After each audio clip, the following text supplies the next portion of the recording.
Мнозинството пратенички групи се за бришење на техничката влада 3 месеци пред избори, ама никој од нив не се придружува на ВМРО ДПМН да стави подпис на предлог измените на законот за влада.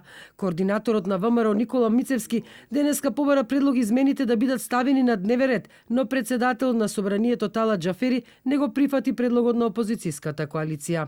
Како пратеничка група на ВМРО ДПМН и коалицијата го поднесуваме овој предлог закон во скратена постапка од една единствена причина да се скратат, односно да се вратат роковите во уставно загарантираните рокови. Факт е дека е доставен предлог законот во собрание, односно до некаде. Законот не е дистрибуиран до пратениците, се наоѓа во превод и мислам дека многу брзо ќе се преведе од службите.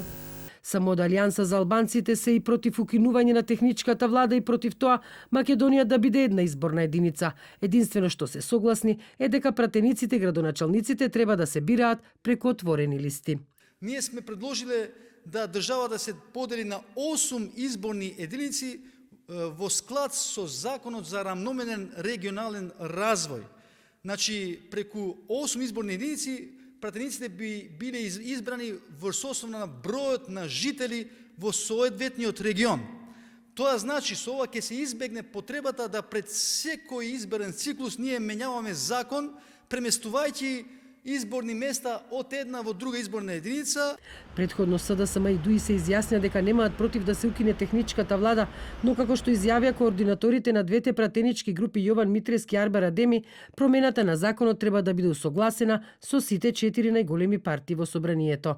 Според предлог измените на законот за влада, изборите треба да ги организира политичка влада, што значи дека пред изборите кога и да се одржат, Македонија нема да има технички премиер, но нема да има и опозицијски министри во Министерството за внатрешни работи, во труд и социјала, како и заменици министри во финансии, земјоделство, информатичко општество и администрација.